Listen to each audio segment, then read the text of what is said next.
our day, um, there's so much.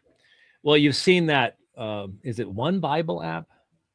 Anyway, you see all these Roman Catholics in social media and stuff talking about this kind of uh, Bible reading thing, and they're doing stuff for Lent and all the rest of the stuff. And there's just more and more interaction between Roman Catholics and non-Roman Catholics online and things like that.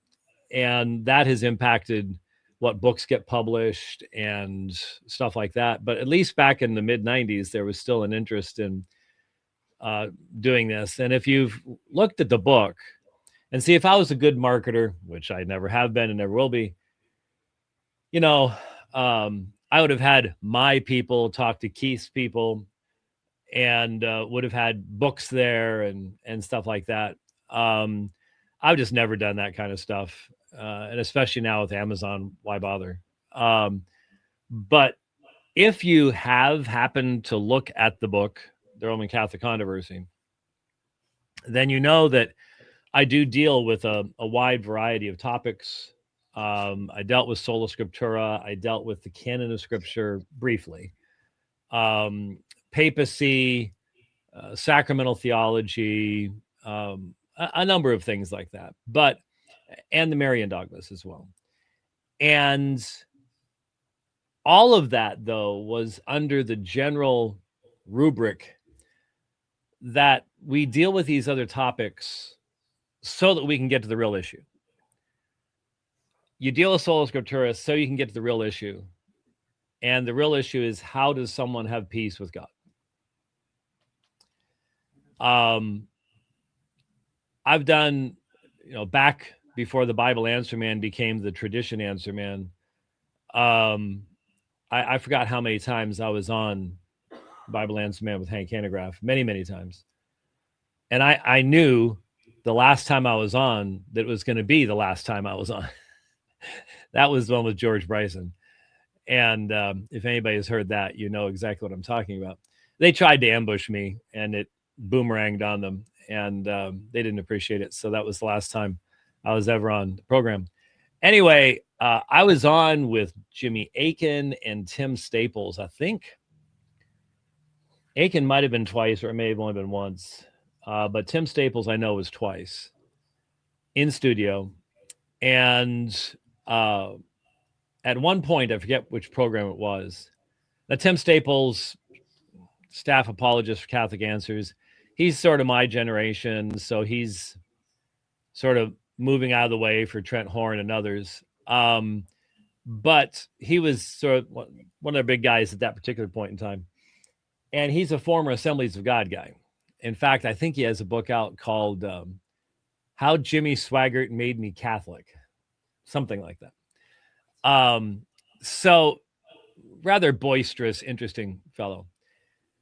And at one point, I wanted to make things clear, because the tendency of Roman Catholic apologists, especially Catholic Answers over the years, has been to take the two positions and try to bend the non-Catholic position this direction and bend the Catholic position this direction, so that you can jump from one to the other, from Protestant to Catholic, a little bit easier. And that's what he was doing.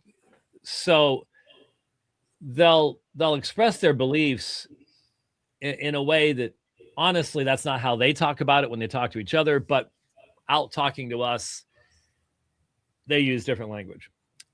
And so I want to make it very, very clear. And so I asked him, I said, Tim, let's put it this way.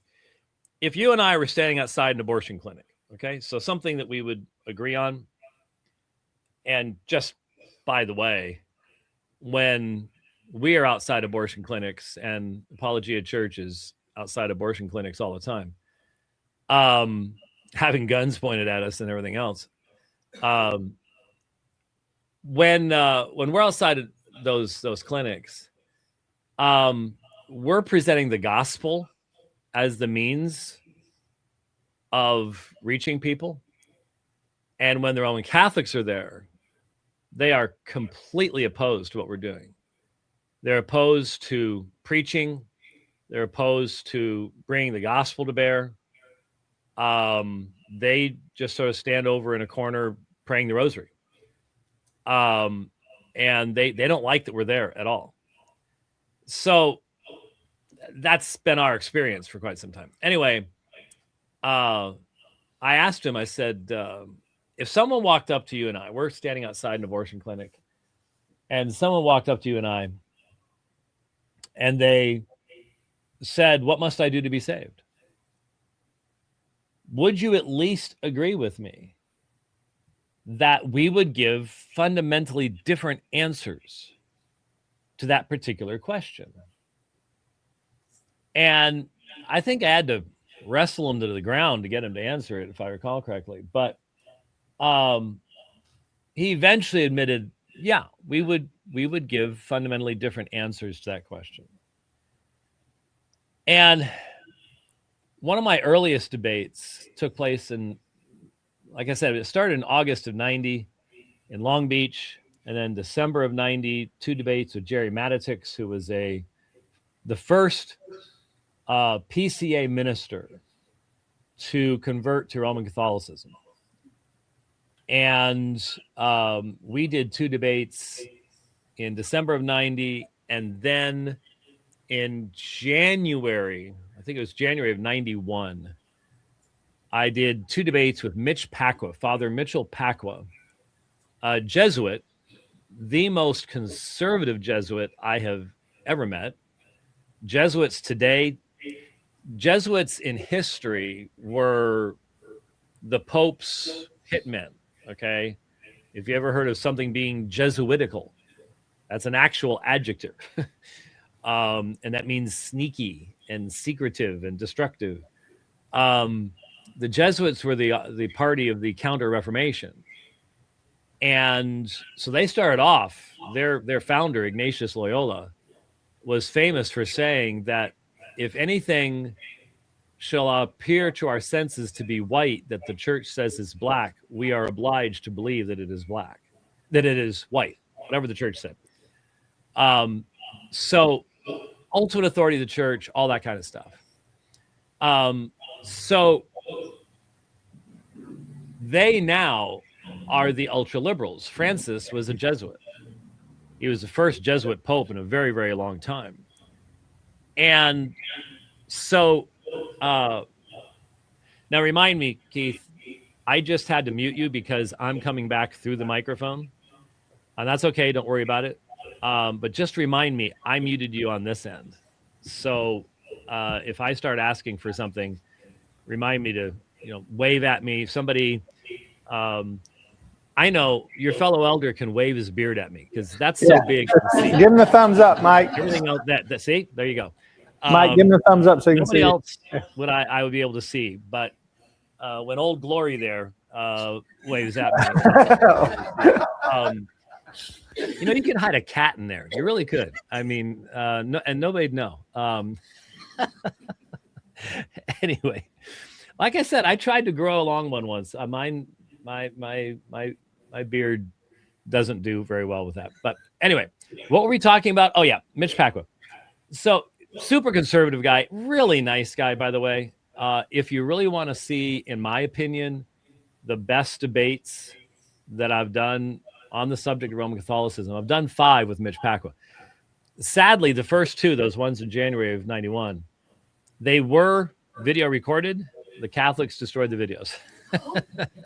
They would never let us have them. Well, they told us we wanted to pay $5,000. We could have them. We didn't know what we were doing yet as far as contracts and stuff like that went. That would never happen today. But back then it happened.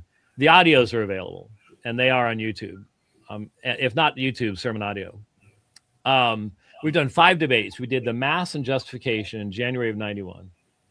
And then we did the Papacy, Sola Scriptura in 99 in San Diego. That's a really good Sola Scriptura debate.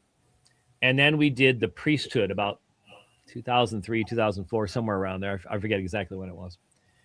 So we've done 5 topics. We haven't done Mary. That would be a good one to do, but I have done a Marian debate with Jerry Matitix, a couple Marian debates with Jerry Matitix. One of them, the University of Utah.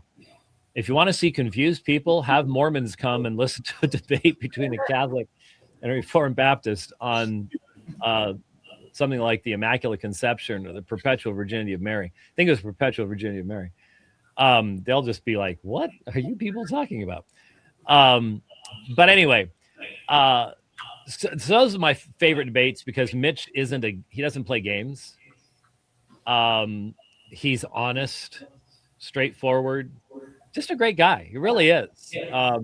We were standing after the Sola Scriptura debate on Long Island. We were standing outside. It was like 12:15 in the morning. And I looked down and he's wearing his sort of regular priestly outfit.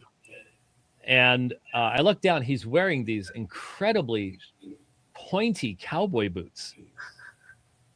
And I said, wow, Mitch, those are really pointy cowboy boots. And he looks down at me, looks back at me, and he says, they're great for kicking New Agers in the butt. And then he wanted to know if I wanted to go out and get a drink with him. And I'm like, it's after midnight on Long Island. Is this like the beginning of a joke? The Baptist preacher and the priest walk into a bar at 1 a.m. on Long Island, So yeah, I didn't do that. But anyway, back to what we're saying here. I asked Mitch Pacwa a question during the Justification debate in January of 91. I keep telling stories like this because I'm an old man now, and I have so many stories, and they're fun illustrations and stuff. I've done 201 moderated public debates now. I could write a book. Someone keeps telling me you really should write a book. You've done more debates than anybody else has. There are a lot of fun background stories, stuff that happened, during breaks and things like that you never get to see on the video. Anyway, I asked him a question. I forget whether the Mass or Justification was the first or second debate. So it's probably our first debate together. And it's sort of hard to lay everything out. But basically what I asked him, Mitch has studied 12 languages. So he's sort of a polyglot. And so he knows Hebrew, and he knows that the Hebrew term for peace, most of you know too, is shalom. And you know what the Arabic word for peace is, salam. Arabic is a Semitic language. When I studied Arabic, the best my Arabic ever was just sort of retreaded Hebrew, because I'd taken Hebrew long before I took Arabic. Anyway, so I knew that he knew that the concept behind Romans 5:1, which was mentioned last night, Romans 5:1, therefore, having been justified by faith, we have peace with God through our Lord Jesus Christ. Now, the Greek term for peace is eirene. But eirene is representing the Hebrew concept of shalom. When you see peace in the Old Testament, that's the term that is there. And in Isaiah 9:6, for example, what is Prince of Peace? Sar Shalom. He shall be called Prince of Peace, Sar Shalom. So I knew that he'd know the background of this question. And in Roman Catholicism, it is important to understand that there are 2 kinds of sin. Now, again, this is historic Orthodox Roman Catholicism. You will still find all this stuff in, where did mine go? Oh,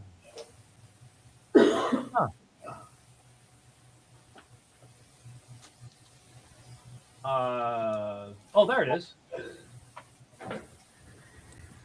Need new glasses. This is actually out of date. I need to replace this. Especially since Pope Francis changed an important teaching in here. This does not say that the death penalty is always sinful. The new one does. That's a major change in Roman Catholic moral teaching. And this is the Universal Catholic Catechism of the Catholic Church. And this will talk about venial and mortal sins. It's still in here.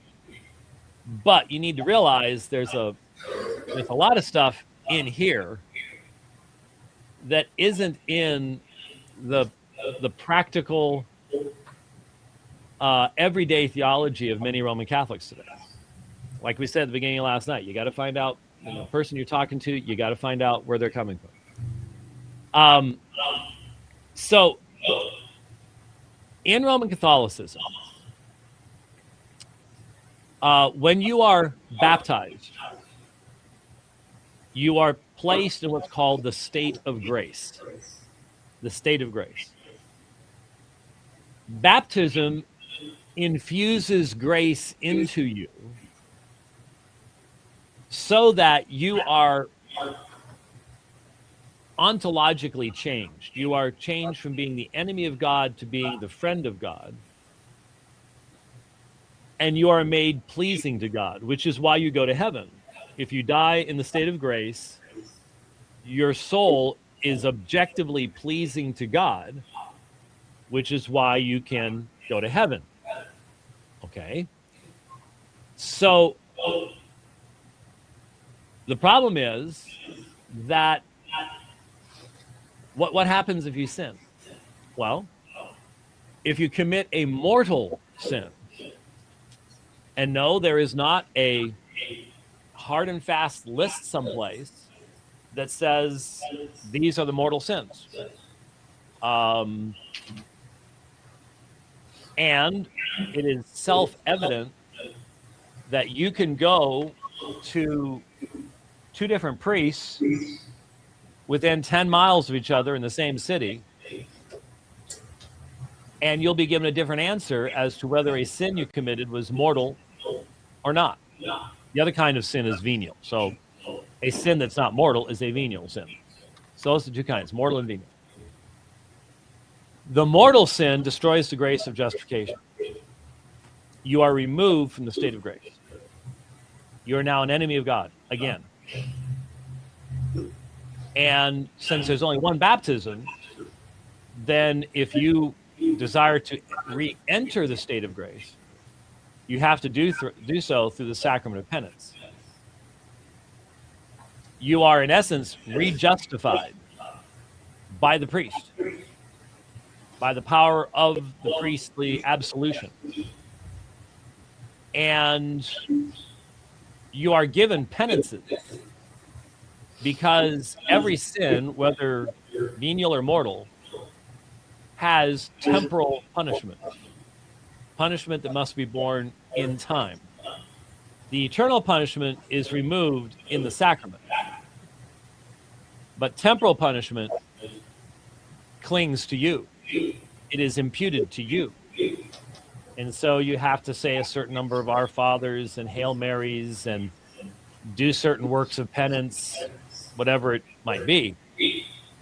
And if you've committed a mortal sin and you are re-justified, then there will be penances involved with that as well. So there are temporal punishments that cling to your soul. And if you do not do your penances, or you don't do your penances with sufficient sincerity, and only God knows, He knows your heart, then if you die with any of the stain of that temporal punishment still upon your soul, and there are sins you might forget to confess in confession, even after re-entering the state of grace, you can commit mortal sins more than once. You die impure. Hence, what developed over centuries as the need for purgatory, a place of purgation, cleansing from the temporal punishments for your sins. Purgatory has never been a second chance. The only people who go into purgatory are people who die in a state of grace. If you die outside the state of grace, again, this is historical stuff. I don't think Francis believed that. I doubt Leo believes it. I doubt the majority of the magisterium believes it. But it's still what's taught in here. That's the problem. What is the official teaching? How do you define official teaching? This is supposed to be the official teaching, but then you have Francis telling that little boy that sat on his lap early in his pontificate, who asked Francis, did my daddy, who is an atheist, go to hell? And when Francis learned that the daddy had had his kids baptized, even though he was an atheist, that was enough for that. Like I said, I think functionally Francis was a universalist. I think he thinks everybody would eventually end up in heaven. And there have been a lot of people like that in church history. Origen was a universalist. Satan himself would eventually be reconciled to God. Anyway, so that's where the need for purgatory came from. Is if you die, the temporal punishments on your soul, only that which is pure is going to enter into the presence of God. So how do you get rid of the temporal punishments? How do you get rid of those stains upon your soul? Well, what happened over centuries, you had different concepts develop, often in different places, that come together to eventually, in about the 14th century or so, you get the dogmatic definition of the doctrine of purgatory. And then that led, once you have what's called the Thesaurus Meritorum developed, the treasury of merit, you put that together with purgatory, and you end up with something called indulgences, which are still, there are more sections on indulgences in here than on justification. Pope Francis, Pope Leo have all declared plenary indulgences. You can go to Rome and on certain feast days walk through doors in certain cathedrals and earn a plenary indulgence, a full remission of all the temporal punishments of your sins. Indulgences is still a doctrine of the Roman Catholic Church, and if you want to see proof of it, one of the best Catholic apologists I've ever debated, English fellow, he and I debated indulgences in Belfast, Northern Ireland, in I think 2017. Now, those of you who are as old as I am realize you debated that where? Yes, we debated in an Anglican church in Belfast, Northern Ireland, on the subject of indulgences. If you don't know what I'm talking about, that could never have happened in the 70s and 80s because the time of troubles, bombings, the IRA, all the stuff that was happening in Northern Ireland, the Protestant Catholic wars, basically, that were being fought by car bombs and things like that. But yes, we debated the subject of indulgences. And like I said, this guy's sharp. He and I did, I think, some Marian dogmas at a Newman Center somewhere in London, as I recall, a few years before that.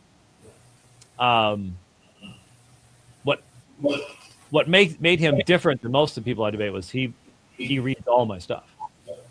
I try to always read my other opponents too, but it's amazing how many people that I've debated that never even cracked the binding of any of my books.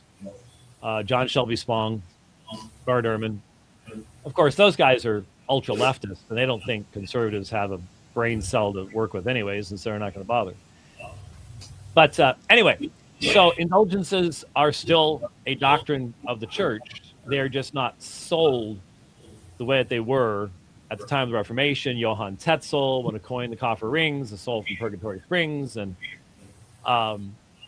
though you do need to know, I have been to Rome once. What a weird place that was. I mean, the cars are so small, you can park them on the sidewalk. Those little smart cars, you know. And the Vatican was the gaudiest conglomeration of marble and gold I had ever seen in my life. But when you walk into the Vatican, you look up at that big cupola up there. And we're going to be looking at this text here in a little while.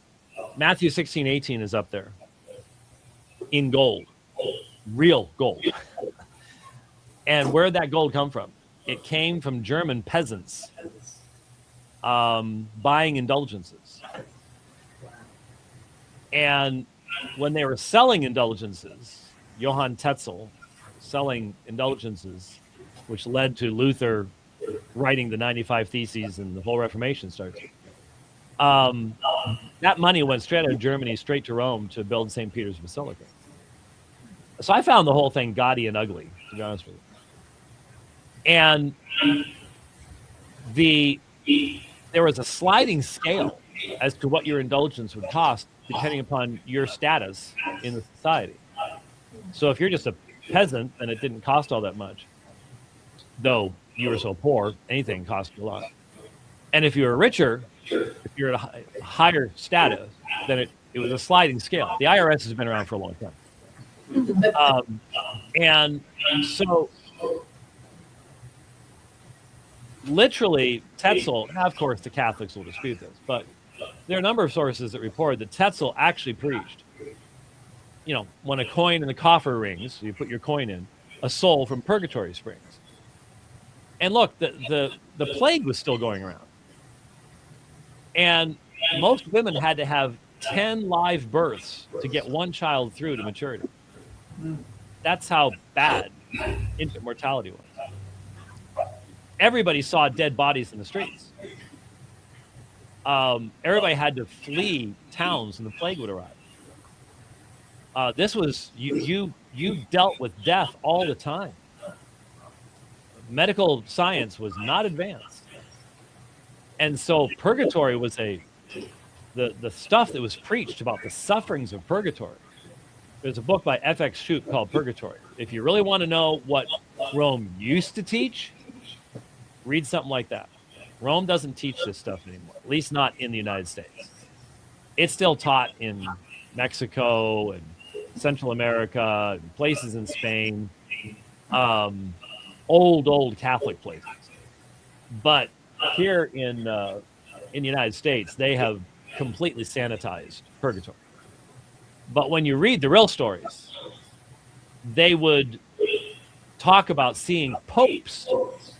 Saints would come back who had not saints, because saints don't go to purgatory. That's the very definition of a saint. You have more personal merit when you die than you have temporal punishments of sins, and so you don't have to go to purgatory. You go straight to heaven.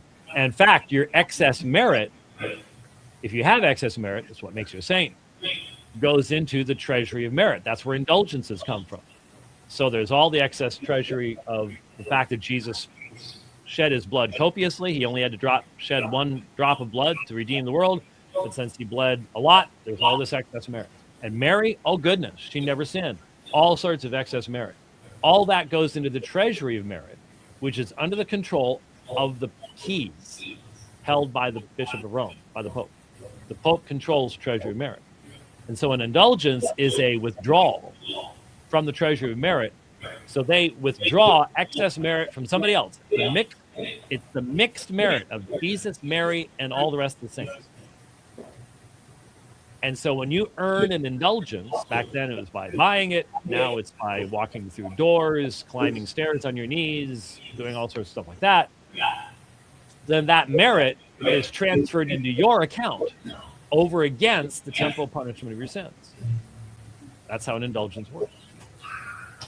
And so Tetzel was actually teaching that his indulgences were so powerful that it would gain you forgiveness for having raped Mary. So the story's told, whether it's true or not, we don't know. But the story's told of a rich German nobleman who came up to Tetzel, and now he's a rich German nobleman. That means he's going to have to shell out some real money for his indulgence. And he asked Tetzel, can I buy an indulgence for a sin I have yet to commit? Now, theologically, he should have said no, but he has a certain amount of money he's got to raise. And so he tells the guy, yes. And so the nobleman puts the money in the coffer, gets his indulgence, as Tetzel's leaving town, the nobleman and some of his men surround Tetzel and his guys, hold them at sword point, and beat the snot out of Tetzel. And when he complained, the nobleman said, "This is the sin that I was contemplating." And he just showed him the indulgence. And voila, what can you do? So whether it happened or not, there was a lot of discussion about that. But it's things like similar things did. Anyway, so purgatory, they would show pictures. They would tell stories about godly people appearing in visions, and they saw purgatory, and they saw popes in the flames of purgatory who had died 100 years earlier.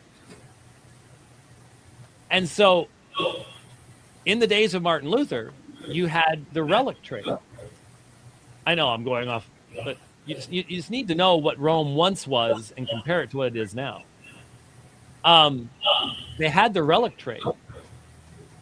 And even in Wittenberg, Duke Frederick, who would eventually support Luther, had collected all these relics. And there's a whole catalog. You look it up. Ask Grok. Grok will pull the catalog up for you. Easiest way to find it anymore. You'd go into this room and you'd pay to go to the room, and then Elector Frederick's relics, you'd stop before each relic and pray. And there was a certain indulgence attached to each relic. And literally, you have true pieces of the cross.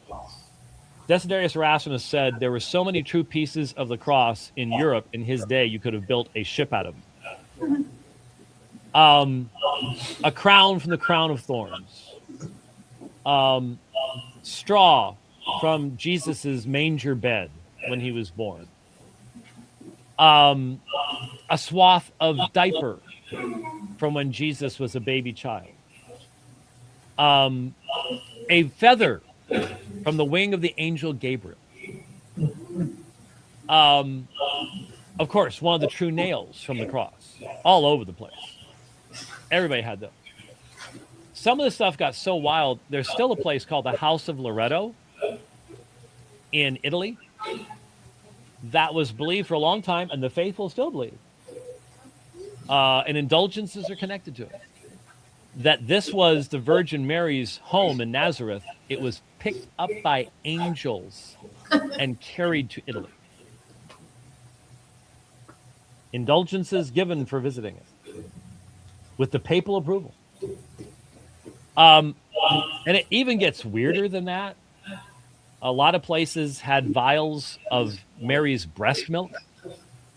I'm not making it up. It's all there. So this stuff was how you got forgiveness. This is the background of the Reformation. Luther's preaching through the Psalms, then he preaches through Romans. And Erasmus's Greek New Testament has come out. It was a diglot. It was Latin and Greek. So you could open it up, and on one side you have the Latin, the other side you have the Greek. And Luther's learning. And he's seeing what the message of justification really is and how it's been overlaid with all this tradition and all this stuff over the centuries. And this is the background. He's teaching the University of Wittenberg. He's been in that room with all these relics and seen people praying before them and realizing it's not doing anything for them. It's not changing their lives. They still don't have peace with God. And he doesn't have peace with God. He recognizes the holiness of God. He realizes the story was told that once he was in confession for 6 hours. And Father Staupitz, his spiritual advisor, is like, Martin, you're a monk. How much trouble can you get into as a monk that takes 6 hours to confess? And the point was, all the sacraments in the world were not going to cleanse his conscience. This couldn't. So there's the background. And the venial sins, get back to the doctrine of sin here. The venial sins do not destroy the grace of justification, but they have temporal punishments as well.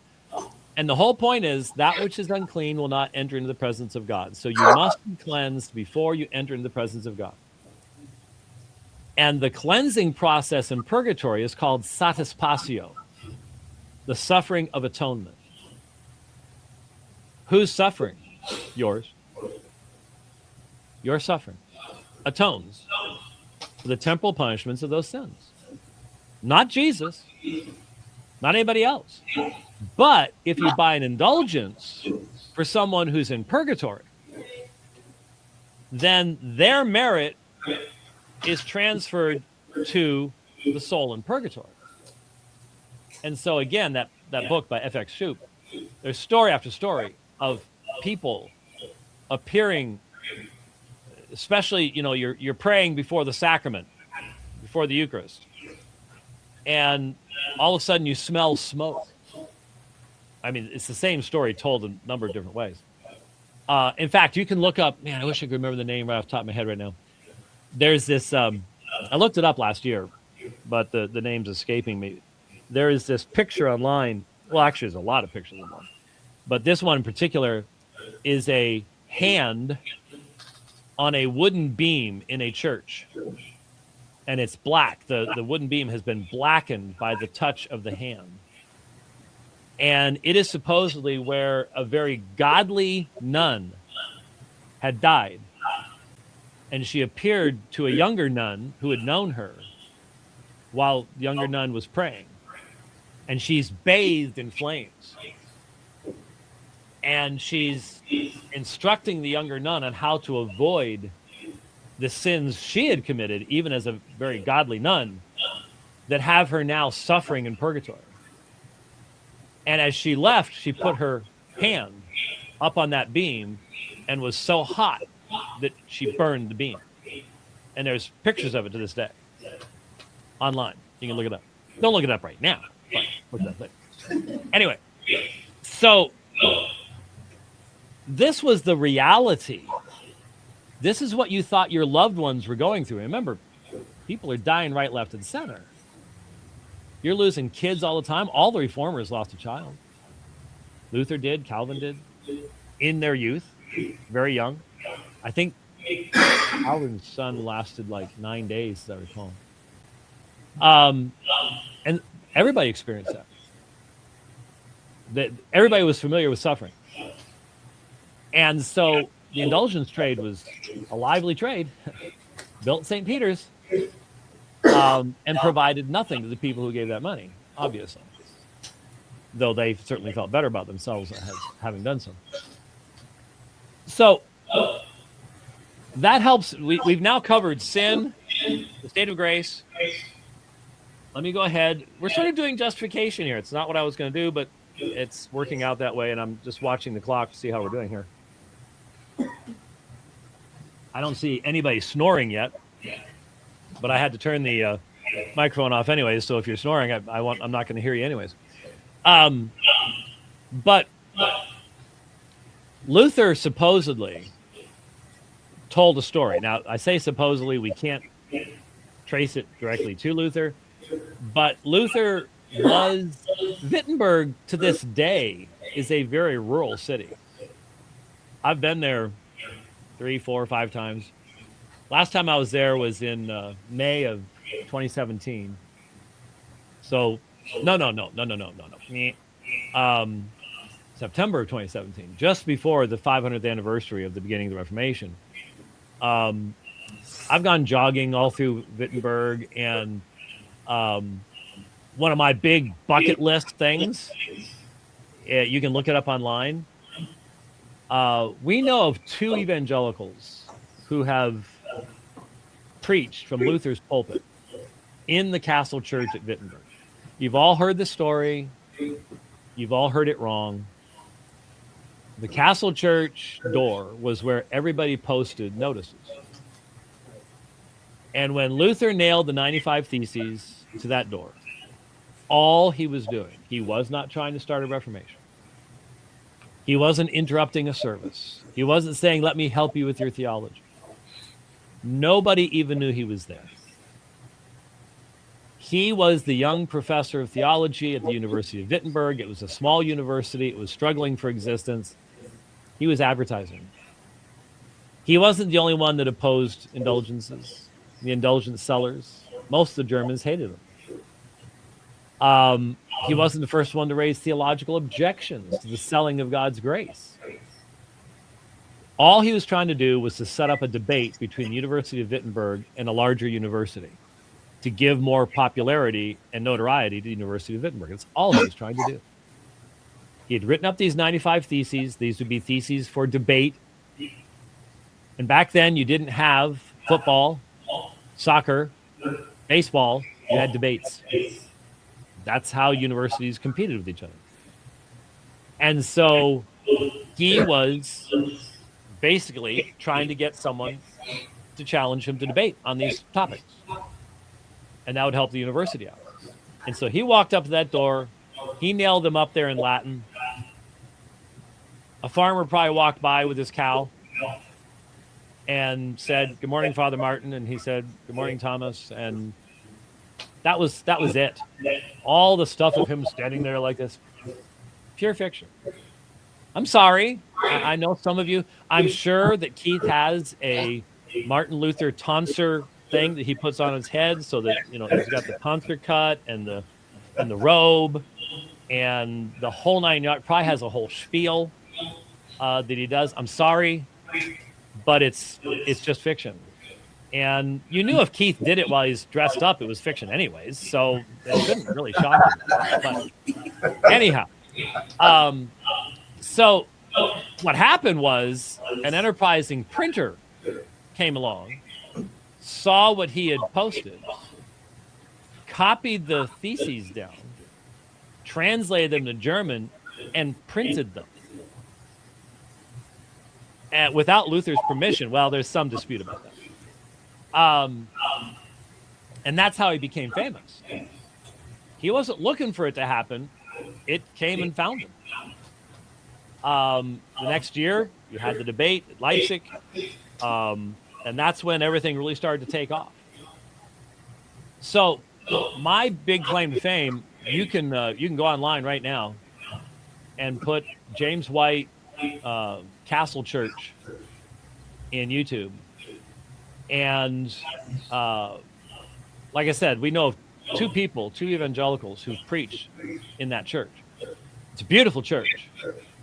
I could show it to you, but I won't do it right now. And you have to climb up these circular stairs to get to the elevated pulpit up there. And that's Luther's pulpit. And if you lean over Luther's pulpit and look straight down, Luther's buried in the floor right there. That's where his crypt is. And we know that Al Mohler got to preach there, and what he chose to do is give a lecture on Luther. Okay. When I got the opportunity to do it, I'm like, if I'm going to stand in Luther's pulpit, I'm going to preach. And the church wouldn't be closed down for this. There'd still be people coming in the back and taking pictures and stuff like that. And if you've ever been to Germany, you do need to know that the Germans speak better English than most of us do, and have better English grammar than most of us do. But ich habe 3 Jahre auf Deutsch gelernt, aber meine Wortschatz ist ein bisschen klein. Ich habe keine Leute mitzusprechen am Hause. So I've taken years of it, and when I'd go to Germany, it would get pretty good for a while, but I have nobody to talk with here. I guess I could talk to AI if I really wanted to, but I'm too old to worry about it. Anyway, I just decided that if I was going to preach in Luther's pulpit, I'm going to quote Luther, and I'm going to quote Luther in German. He's buried right there. And so I did. And what happened, which was fascinating, Germans are used to Americans coming over, and they don't pay us much mind. But when we speak German, when we show at least some effort to understand their culture and their language, all of a sudden you've got their attention. And I noticed that when I quoted Luther in German, the Germans stopped milling around the back of the room and came in and sat down and listened to the rest of the sermon. And the sermon was about the Lord's Supper and what had happened Christmas there in that very room. And it's only half an hour long. So if you want to watch it, like I said, it's on YouTube, very well recorded. I will tell you one quick story. I shouldn't, but I will, because that's what I do. When I first started preaching up there, I heard this little, like a 60 cycle hum in the speaker system. And no, that was not the speaker system they had when Luther was there. And when I got done, I come down out of the pulpit and I walk around to some of the guys that were on the tour. And I said, "Did you hear that little buzz first few minutes of the sermon?" Yeah, it wasn't bad. I said, yeah. I said, that was actually Luther spinning in his grave because a Baptist was preaching from his pulpit. So, and I think it might have been, because believe you me, I know he would have been really angry about that. No two ways about that. That's a whole nother subject that we can't even get into right now. I've told the story before, but let's just say there's a lot of mythology about the Reformation out there, and it disappoints me greatly that a lot of good church historians that take people on tours over there don't tell the whole story. They don't tell what I told my group. The first night we were in Germany, we were in Berlin, and I told them, now we're going to be studying a lot of men who never would have extended the right hand of fellowship to us, and in fact would have had us in prison. And that blew people away. They had no idea, none whatsoever. But that would take us too far afield. It's fascinating, but it would take us too far afield. Anyway, so Luther wasn't trying to start a Reformation. Luther wanted to debate indulgences. And when he posted that on the Castle Church door, it was wholly to help the University of Wittenberg. That's the reality. You'll see all sorts of other stuff than that. So what it does, though, is it highlights, back to the Roman Catholic controversy, why my book was about how do you have peace with God. Rome and the Bible give different answers. They give different answers. So since I started with this, let me share my screen with you here. We'll come back.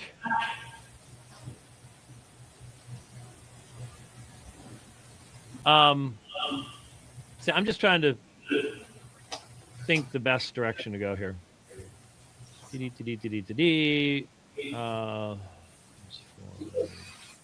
Okay. Let me share this with you. Share screen, window, accordance, share. All right, there you go. Accordance Bible software, the best Bible software I've ever found. If you use Logos, please at least call it by the proper name, Logos, not Logos or Logos. Neither would be a possible pronunciation. I mentioned to you last night that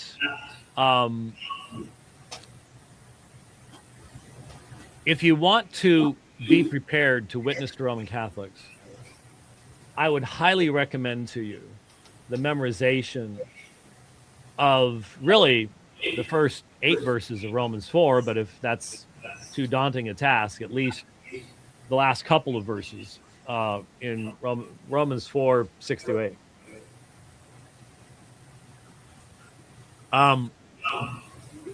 I was speaking in Louisiana, southern Louisiana, a couple of years ago, and this young guy brings his friend up to me after I'm done speaking during the greeting time. And he basically says, "Hi, my friend's Roman Catholic," and then turns around and runs off. Didn't even stay. Just sort of dumped the poor guy off with me. So we started talking. He was a nice guy, young guy. And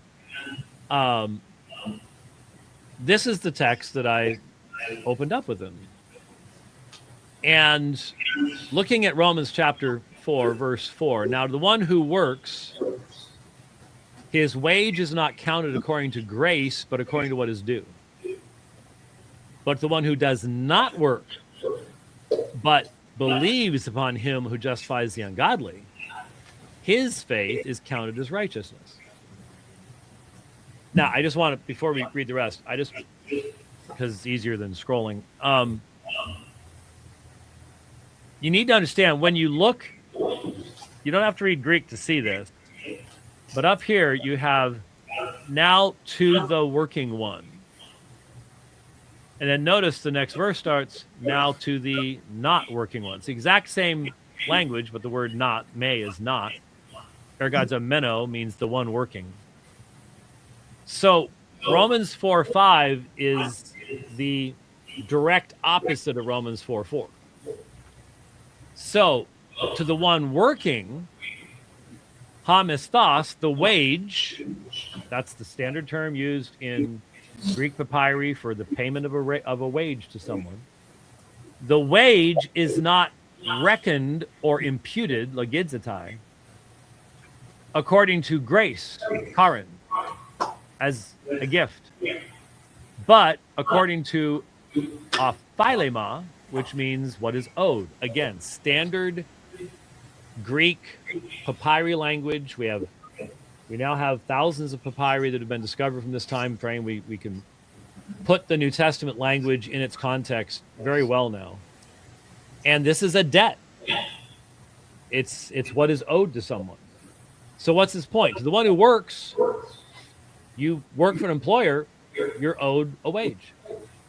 And his wage is not said to be a gift. Instead, it is what is owed to you for having done the work. So this is a standard. This is how everybody understood. This is how employment works. But to the one who does not work, but pistuanti, rather than working, believes. So what's the contrast? The contrast is between believing and working. In verse 4, it is working that results in receiving something. I am working with the expectation of receiving something. I'm not working at a 501c3. I'm not working to donate money. I'm expecting that when I do this work, I am going to be remunerated. That's verse 4. That's the contrast to verse 5. The one who does not work, does not do anything expecting a wage, but instead believes upon a specific thing, believes upon the one justifying the ungodly, the one who declares righteous the ungodly. Now, how do you declare righteous something that's unrighteous? In fact, Proverbs tells us that that's an abomination. To either declare the righteous unrighteous or declare righteous the unrighteous. How can God do that?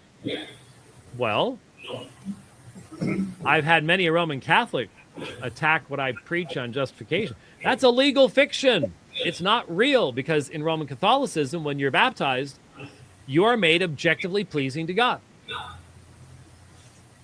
You are made righteous. You are changed into something new that is righteous before God. And that's why you go to heaven. But Paul's talking about faith in the one justifying the ungodly. This is so confusing to the Mormon prophet Joseph Smith that he changed this text in his Joseph Smith translation. He negated it, but believes upon the one not justifying the ungodly. He had no idea what Paul's point was. Never understood grace. Clueless, completely clueless. So there's the contrast between the one working and the one believing, and the one who justifies the ungodly. His faith, that eschews doing work to receive payment, but instead believes, looks away from self to the one who justifies the ungodly. I'm the ungodly. I need to be justified. I can't justify myself. His faith is reckoned or imputed, using the same term from here, verse 4, imputed as righteousness. That's how you get righteousness with God. So, I'll pick up with verse 6 here in a second, but I want to finish the reason I was telling you that Wittenberg is a rural city. Luther used a lot of farm language. He used a lot of colorful metaphors, to quote Spock and Kirk when they went back in time. He could use some earthy language fairly regularly. And so we can't trace it back to him directly, but it's a common discussion. He said that justification is like a pile of dung. And you might go, why would anyone talk about a pile of dung? Because piles of dung were everywhere in rural Germany. And you had to do that. You had to pile up your animal poop because that's how you spread that out in the spring to fertilize your soil, so you could grow crops and not starve to death. You had to use that stuff. And by the end of the summer, it was a mess. You had a big pile, and the flies loved it, and it smelled like fresh country air.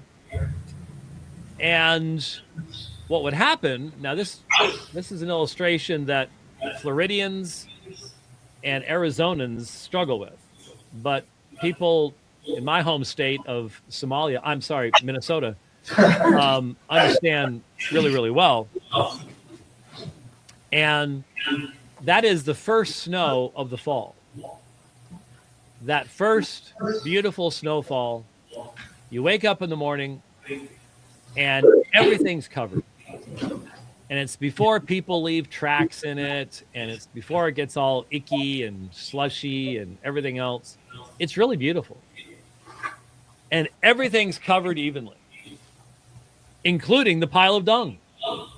So instead of the smelly, fly-covered mess, it just looks like a lovely pile of snow. The smell's gone, the offense is gone. And Luther's assertion, at least according to the story, was that this is like the righteousness of Christ. It covers us over. It takes away the offense, not by changing the pile of dung. If you run and jump into that pile, you're still going to jump into a pile of dung once you get through the snow. But it's that covering of snow that takes away the offense. So what he was trying to illustrate is justification and sanctification are two different things. That's right. Justification is the proclamation on God the Father's part, based upon the finished work of Christ, that those who are in Christ receive his righteousness and therefore are right with him, not because of what they are, not because of a subjective change in them, but because of who Christ is and the perfection of his righteousness. Now, sanctification is the changing of the pile of dung into something that is pleasing to God, like a pile of gold. But that takes place over time, and it's not the same thing as justification. The reason we can have peace with God while we are still sinners in this life is because we are covered in the righteousness of Christ. And that's that snow. Now, Roman Catholics love to attack that. It's a legal fiction. It doesn't have any real meaning. You're changing the meaning of words, etc., etc., etc. But here's the illustration. Here's the illustration. We'll come back to well, I'll share the screen again in a second.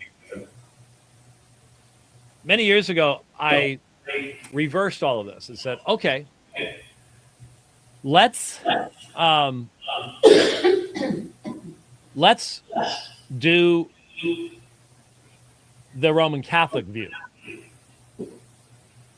You have a pile of dung, you fall in an atom, you baptize it, and it becomes a pile of gold.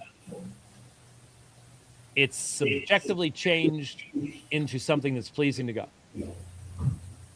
And that's why it goes to heaven, because evidently God loves gold.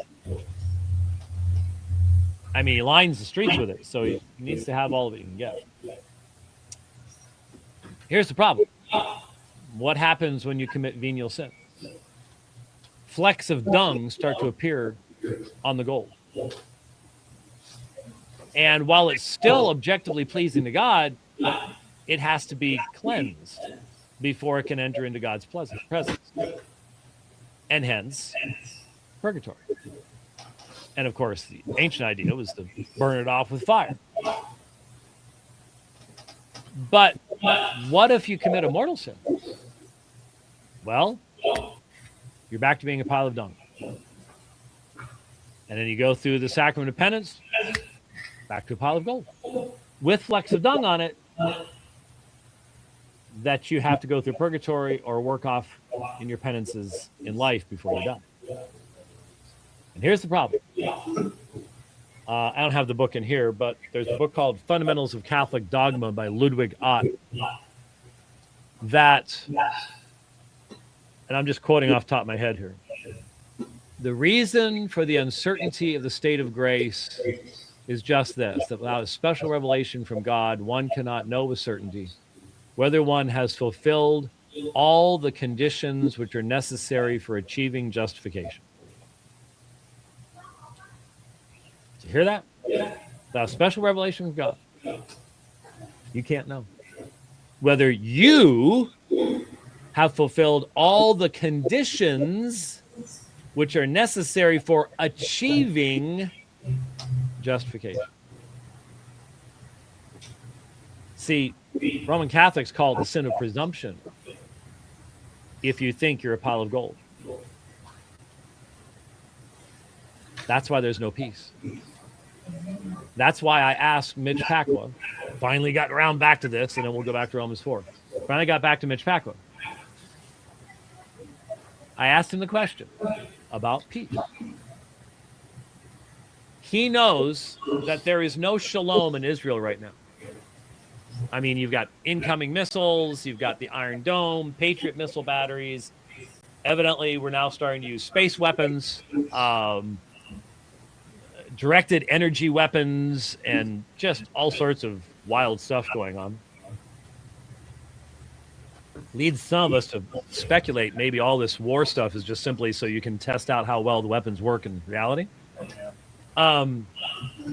I mean, look at the sonic stuff we did to the Venezuelans. Anyway, there is no peace in Israel right now.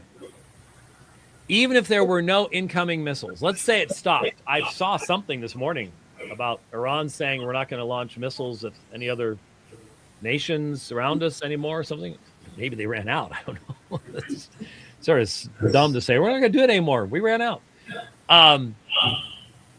But even if there weren't any incoming missiles, as long as you've got the borders and armies and the missile batteries are always on alert, that's not peace. Peace is a wellness of relationship. And Israel has no wellness of relationship with its neighbors. So that would never be described as shalom, even if there's no warfare going on right now. Mitch knows that. Mitch Pacwa knows that. And so this is my question. How can you say what Romans 5:1 says? We'll get there in a second. What Romans 5:1 says. That you have peace with God if in your own theology you could commit a mortal sin before your head hits the pillow tonight and go to sleep as God's enemy. The condition of warfare could restart before you go to bed tonight. How is it you have peace? He gave an answer. I had the opportunity to redirect and really focus in. How can you call that peace? You know what shalom is. What you're telling me is that your system presents the idea that you can never know whether you actually have peace with God or not. And he simply said, I don't know. It was one of the first big events in a debate that I had done up until that point in time. And at least he was honest enough to say it. Most Roman Catholic apologists would loathe to be that honest during a debate. But that's the issue. That's what this is all about. The only reason to talk to a Roman Catholic, really, honestly, is to help them understand what peace with God would actually be. But how many Protestants think about it? How many non-Catholics think about it? Often do we wake up in the morning and go, what's the basis of my peace with God? Well, that's what this text is about. Are you believing in him who justifies the ungodly? So that faith, that saving faith, the whole point of Romans 4 and 5 is what kind of faith saves. It's the empty hand of faith.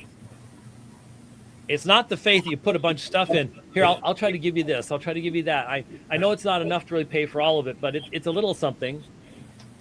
And if you've got a bunch of stuff in your hand, you can't grasp someone else's hand. You got to get rid of all that stuff. It needs to be an empty hand of faith. Faith alone that trusts that the hand that you're grasping is going to be able to save you by itself. That's saving faith. That's the saving faith of Romans 4. So, back to Romans 4. This share screen thing, actually, once you get used to it, works pretty well. He says, as he tries it, there we go. And it takes a second. All right, there you go. So, the one that doesn't work, but believes in him who justifies the ungodly, his faith counts righteous, just as David also speaks of the blessing on the man to whom God imputes logizzatai, righteousness, coris ergon, apart from, separate from works, which was the working, like right up here, it's the one not working. Verse 4, it's the one who works. So you need to understand, and some Roman Catholics hear this stuff and they glom onto it. They don't really think about where it comes from. There's something called the New Perspective on Paul, which is not new at all, but it was popular. Sanders popularized it. N.T. Wright has been an advocate of a form of it anyways. I've never debated N.T. Wright, but we were on the Unbelievable broadcast together in London a number of years ago, and we sort of debated this topic, if you want to hear pushback on Wright's take on it. But anyway, the New Perspective says that all the works stuff in the New Testament has nothing to do with meritorious works. It has to do only with works of the Mosaic Law. That's clearly not what's being spoken of here. In this context, clearly, we're talking about works being that which comes from activity that seeks to earn something from God. It's works righteousness. It's doing things that are pleasing to God and thinking that that's somehow going to change your status with God. It's very plain in the text, but scholars have ways of muddying things. Well, where did David speak of the blessing on the man to whom God credits righteousness apart from works? Because this is what Rome calls a legal fiction. Is this very concept of imputation of Christ's righteousness to us. He who knew no sin was made to be sin for us, that we might be made the righteousness of God in him. That's what Paul tells the Corinthians. So Paul says David spoke about this. Man, I don't remember that in the Old Testament. Do you? So watch how this verses 7 and 8, which are from Psalm 32, Psalm 31, the Greek Septuagint. Listen to how Paul's interpreting this. Blessed are those whose lawless deeds have been forgiven and whose sins have been covered. Blessed is the man whose sin the Lord will not take into account. Okay? Now,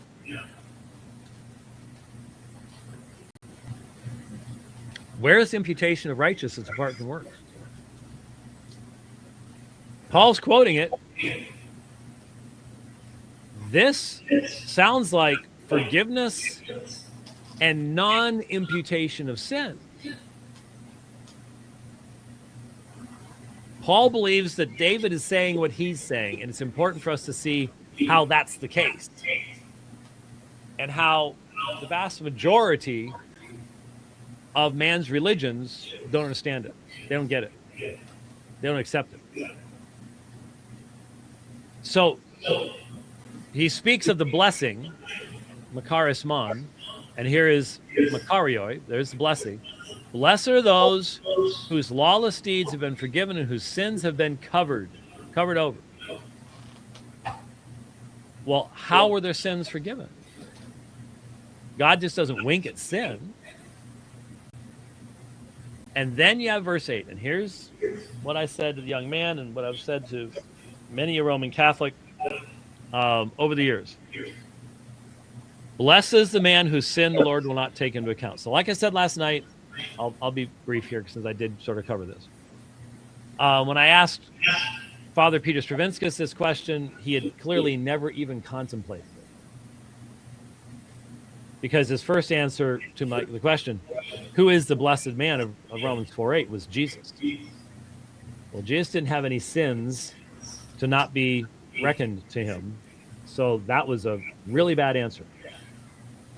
And so when he thought about it, he said, well, I hope to be the blessed man. And that's the best Roman Catholic can say. I hope to end up being the blessed man. I don't know whether I am or not. I can't know. My system doesn't allow me to know. The reason being, blessed is the man whose sin the Lord will not logisetai. That's the future of logizomai, to impute. This is the non-imputation of sin. Who receives non-imputation of sin? Those whose sins have been imputed to another. A sin bearer named Jesus. In Roman Catholicism, if you commit a venial sin, it is imputed to you. You have to bear that. You are the one that has to do what's necessary to remove the temporal punishments of that sin. If you commit a mortal sin, it's imputed to you. You lose the grace of justification, the state of justification, state of grace. So, who's the blessed man? There is no blessed man in Roman Catholicism. All sins are imputed to you because you haven't died with Christ. You haven't been united with him in his death, burial, and resurrection. You've been changed into a pile of gold, but you don't know whether you're going to stay that way. So there is no answer. It's right there.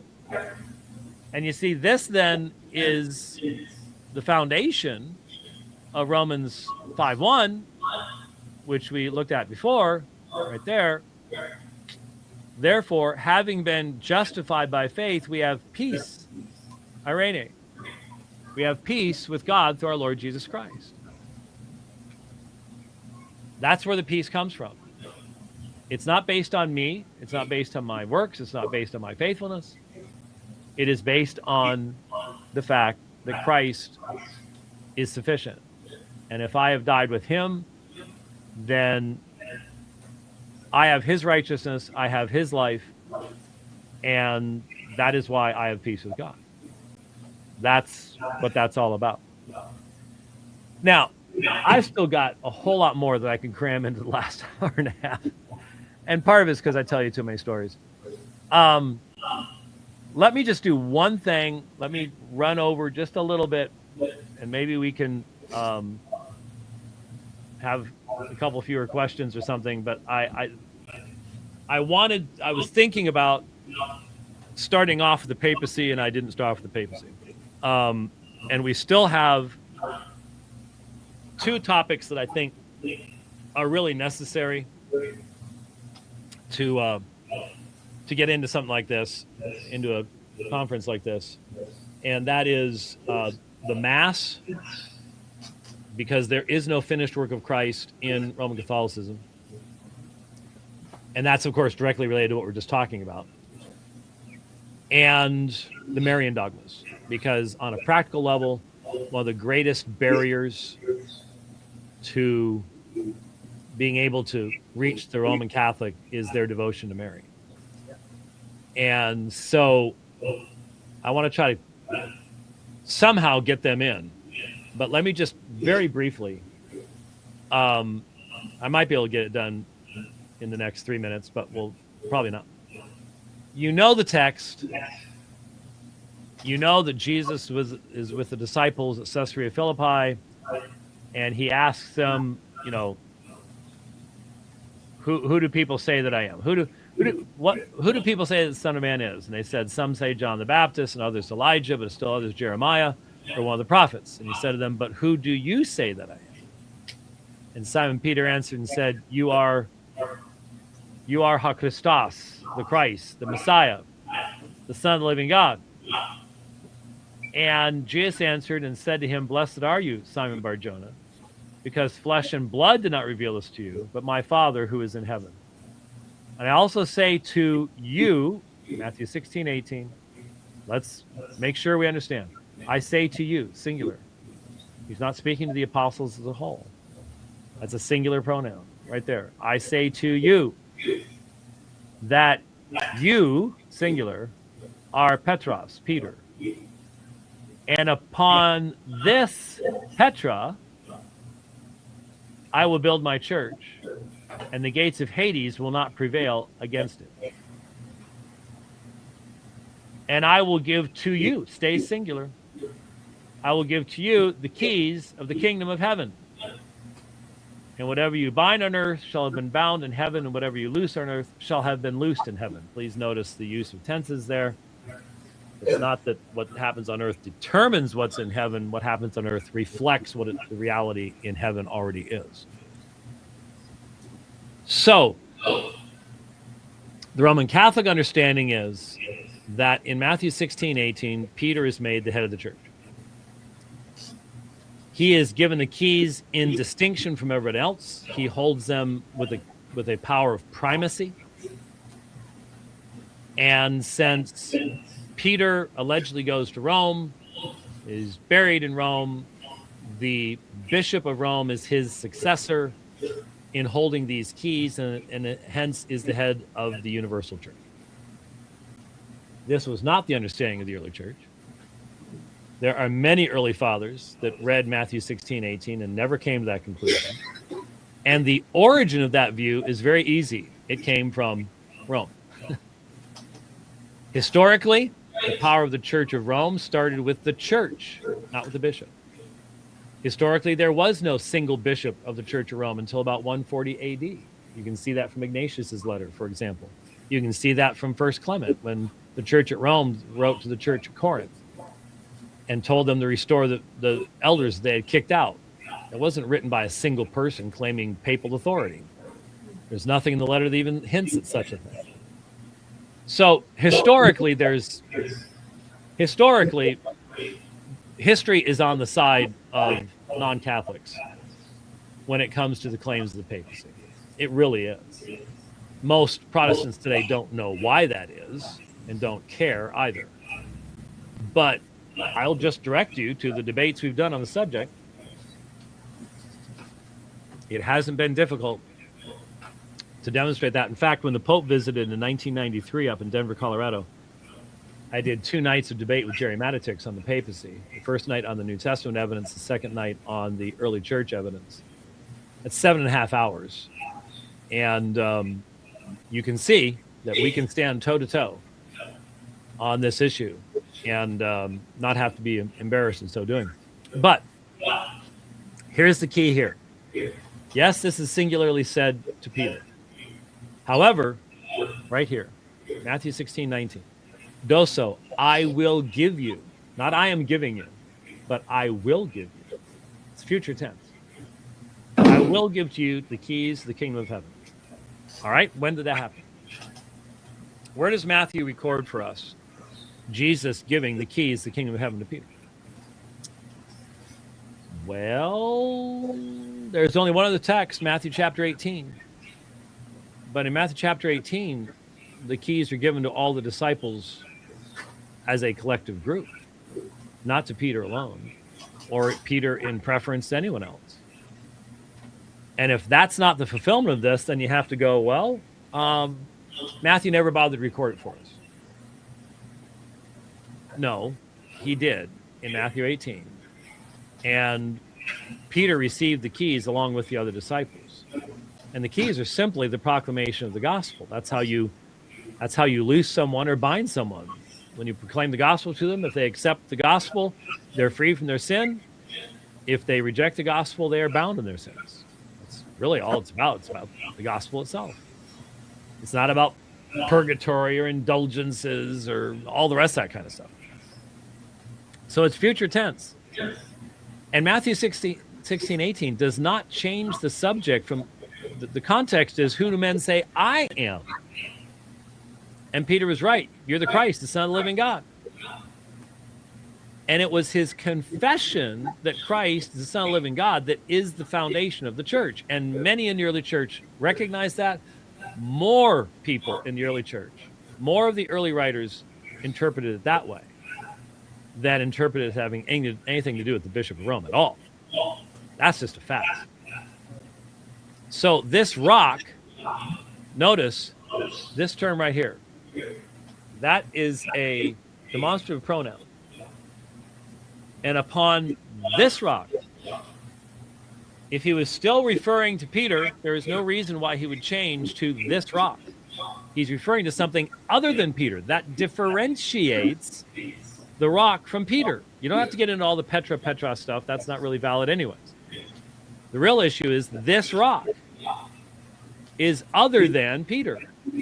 Well, what other rock is in the context? The confession of faith. That's what has marked the church from the beginning.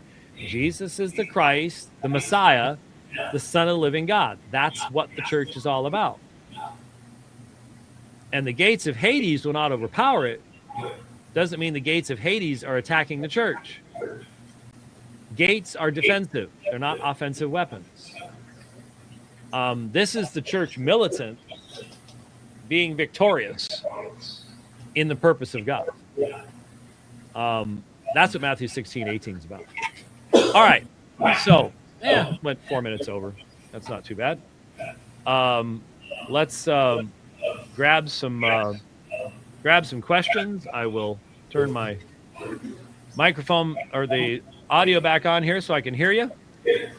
And look, if you're all hungry for lunch, then don't ask me any questions. Hi. Hi. Go ahead. That was my daughter, Hope. She just wanted to say hi to you. I can see the resemblance, Keith. Yes. All right. Questions, line forms over here. Brother James, how are you today? How are you? Good, brother. So, growing up Roman Catholic, I've been to many funerals and masses, and the mass cards, are those a present-day example, modern-day example of indulgences when people buy these mass cards for those who passed away? Sort of. The belief is that by having masses said for the dead, that can have a great benefit for them. it's not, though, in that instance, it's not a withdrawal from the treasury of merit. It is an application of the merit of the Eucharistic sacrifice itself, which leads us to one of the topics of the next hour, which is if the Mass is the same sacrifice as the sacrifice of the cross, then why are you not perfected by it? You go to Mass over and over and over again, but you remain imperfect. Mm-hmm. So it's supposed to have a positive spiritual benefit of grace. You're having the Mass said for the dead, but it still doesn't perfect them. And that was one of the things that triggered Luther in 1510. He took a pilgrimage to Rome, and you got to understand, he was a monk, which means he walked to Rome from Germany. Couldn't ride a horse, walked from Wittenberg to Rome and back again. And he saw they had special places set up where you'd have all these alcoves with altars in them. And these Roman priests, they would take money to say masses for the dead, and they'd go in, and he realized they were rushing through it so fast they didn't even bother to pronounce the words right. Half of them didn't know what the words were anyways. All they were doing was doing it to get as much money as they could, go back out and get paid to do more. And it scandalized him. It really started to reveal to him the corruption of the state of the Church of Rome at that particular point in time. Great. Hey, thank you. Mm-hmm.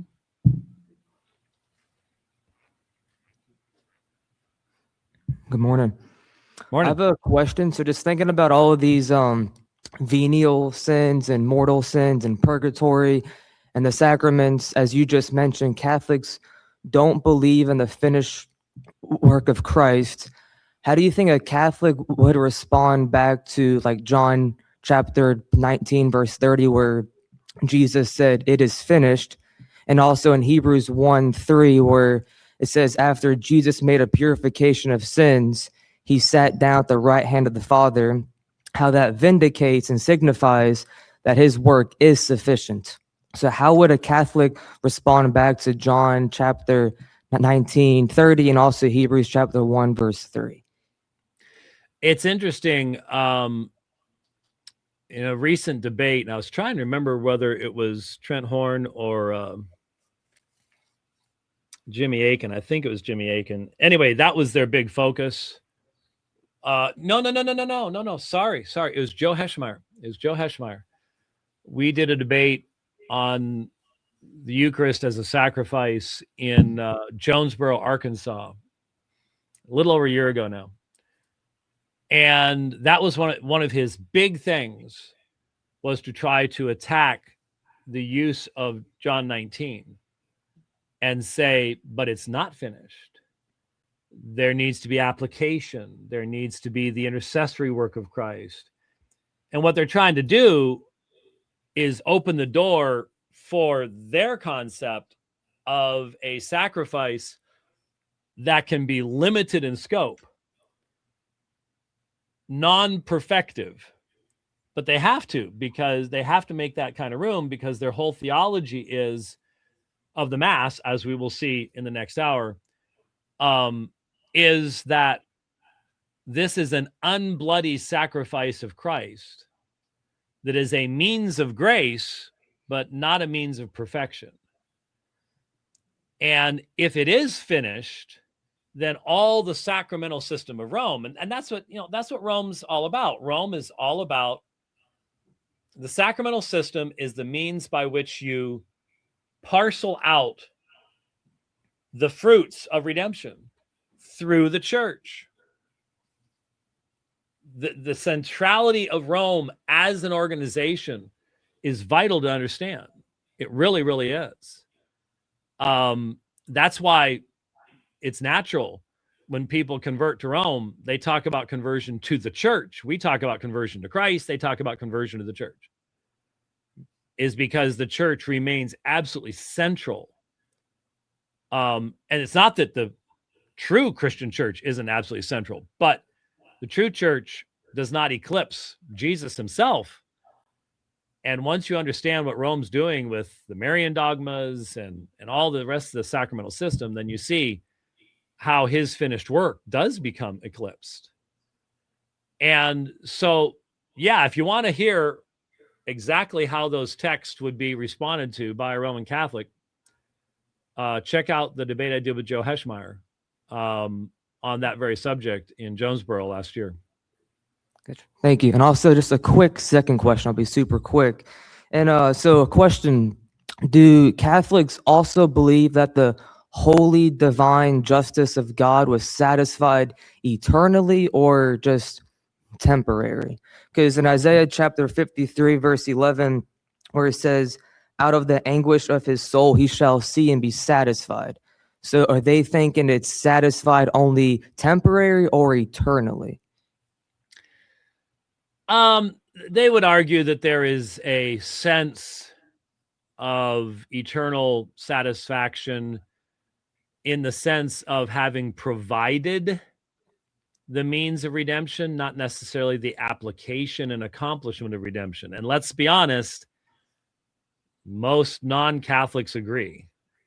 This is, if you've heard of provisionism, Leighton Flowers, David Allen, the little Trinity Seminary Bible College thing, online thing, that's their thing. That's provisionism. God has provided, but that doesn't mean he's actually accomplished.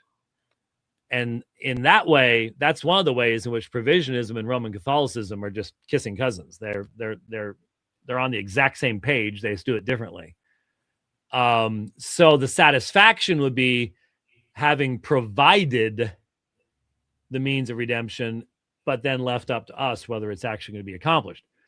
And like I said, I think in all probability, Francis and probably Leo and most of the cardinals and bishops today, since they're universalists, they'd say, yeah, he's satisfied because everyone's going to be saved.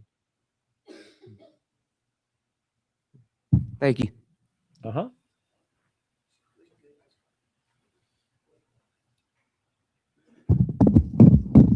I was spending time thinking about exactly how to formulate this question. When you were mentioning Romans 4:6, my question the whole time was about 2 Corinthians 5:21, but there can be a double imputation for a Roman Catholic, right? Because the sin hasn't been imputed. When you say who is the blessed man, they would and they don't really have an answer. It's like, well, then how do they deal with 2 Corinthians 5:21? Well, most of the time they haven't been challenged to think about it, so they don't necessarily see it. There's, we're much more concerned about New Testament texts. They're much more concerned about papal pronouncements. And there's going to be different people that experience that differently, but that's the fact. The normal Roman Catholic response to criticisms like what we've been offering and heading their direction is, well, that's why we don't believe in sola scriptura. And you guys believe all sorts of different stuff, so why you're concerned about what we believe? So it's just generally not an interaction with it. They might do what some of the new perspectivists do. N.T. Wright literally argues that text is only about the apostles. Has nothing to do with us. There's no great exchange there. It's just saying that the apostles alive in that day were made the righteousness or the justice of God in their proclamation of the gospel. I think it's horrific, but again, N.T. Wright, and I know N.T. Wright, William Lane Craig, there's this Eastern Orthodox guy. There's a group of guys that I know today, I've interacted with some of them, who just honestly think they are so far beyond everybody else that they can come up with stuff that no one else has ever thought of, and it'll still be true. And it's really hard to talk to those folks, because it's just very clear they think they are so far beyond everybody else that none of us have anything that we can really say to them. So they might take that direction, but most of them have never been challenged. What does it mean that we might be made the righteousness of God in him? And I think for most of them, their answer basically would be, yeah, God has provided a way for us to be made righteous through baptism, but it's just the provision of the means, not the actual accomplishment. All right. Thank you. Uh-huh.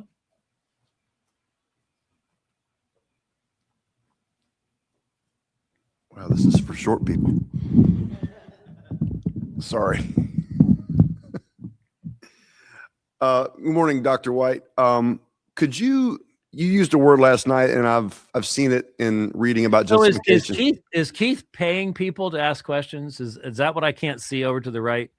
He's over there with $5 because it's the same people from last night. You know, I think that's He's selling indulgences, is what he's doing. Yes. Okay. All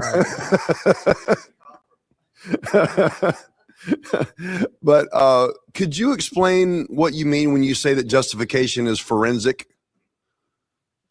Yeah. And that's the criticism that Rome makes, is that we believe in a legal fiction. A forensic justification has to do with a legal statement that God as judge is forensically declaring the individual to be right with him, because that individual's sins have been borne by another, by the mediator, Jesus. And when you get into this in the New Testament, it's very clear in Hebrews, why is Jesus able to save to the uttermost? Because he always lives to make intercession for us. That sin-bearing act is the central reason. Romans 8, same thing. He who died for us rather was raised again. How can anyone bring a charge against God's elect? It's all through the New Testament.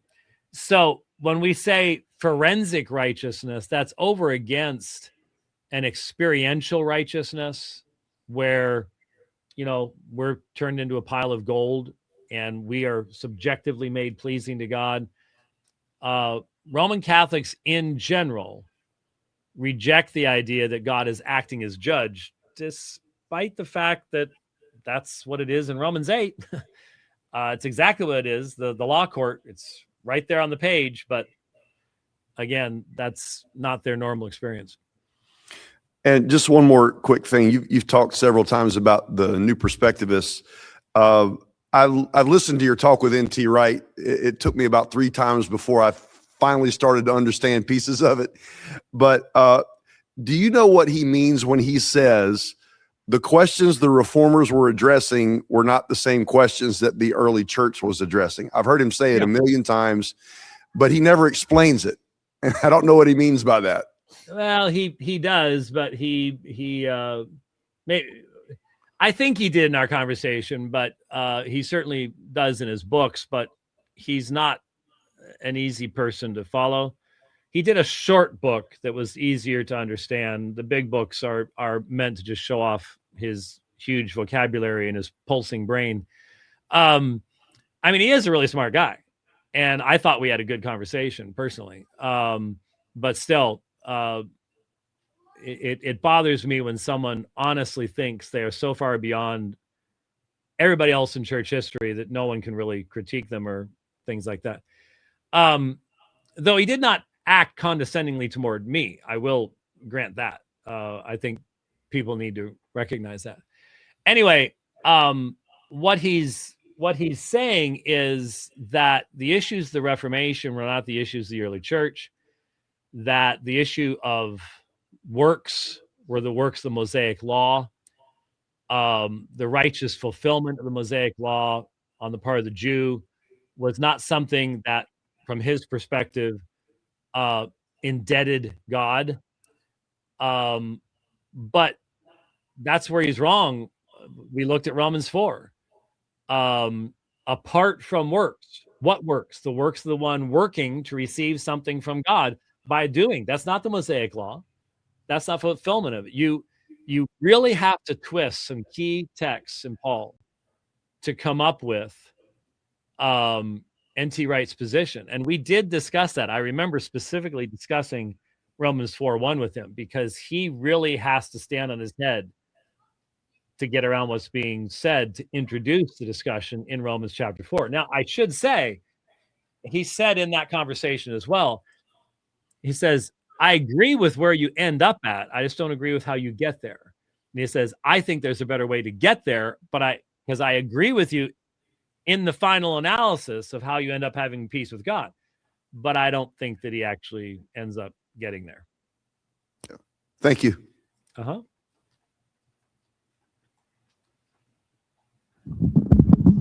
right, Dr. White, I know everybody's ready to go to lunch. I'm going to ask you one more question, though. So this will be from me. I didn't get in line because I had a seat, so I could sit and wait. When Pope Francis was still alive, he spoke to a group of Lutherans, and he said that Luther did not err on justification. That became a pretty important statement that he made. And I wanted to ask you your thought on that statement. Why do you think he said it? And is he trying to equivocate on the idea of being in a state of grace through baptism and maybe what Lutherans believe about baptismal regeneration? Is he trying to find common ground? Because Lutherans would believe they can lose their salvation as well. So they believe they can be, in a sense, in a state of grace, if we want to use the language of Roman Catholicism, or in a state of justification, and then not be in that state of justification after having rejected Christ. They don't believe in mortal and venial sin, but they do believe they can walk away from Christ and be back into a state of enmity with God. So is just your thoughts on that, and then we'll close for lunch. Well, there are monergistic Lutherans. The development of Lutheran theology over the centuries is fascinating, and most of modern Lutheranism is more Melanchthonianism than it is Luther, especially when you read On the Bondage of the Will. So there's differences amongst Lutherans on those particular topics. But I think what Francis was doing is just the ecumenical thing. There have been a number of statements tipping the hat to Luther in the sense of allowing for an interpretation of Luther that would be commensurate with their liberation theology. I mean, Francis was a liberation theologian. And this is more a redefinition of Roman theology than it is changing history or saying that what Luther meant at that time was correct. It's more, we now have space to allow for that perspective too. But the problem is, that's just another demonstration of the fact that this is not the same church that was in existence at the time of the Reformation. It just isn't. There have been fundamental changes in the perspectives and understandings. You know, if they could have burned Luther, they would have. And that's why I said last night, Pope Francis, if he taught and believed the same things in the year 1600 that he taught and believed in 2025, would have been burnt at the stake. So that's just the evolution of Rome, and hence Rome's ability to interpret Luther in a friendlier, more ecumenical perspective now. It doesn't really have a whole lot to do with was he right back then, because we're not back then and they're not back then anymore, and neither are we, and so we can just play games. Well, thank you, Dr. White. We're going to now take our break. We'll be back right around 1 o'clock. Just try to be here as close to 1 as we can, and we'll start back maybe a few minutes after 1. Enjoy your not having lunch, because it's too early for you to have lunch. So you can take a nap. Yeah, I might. All right, let's give Dr. White a hand, and then we'll take we'll pray. All right, I'm going to let you go, Doc, and then we'll see you in a bit. All right.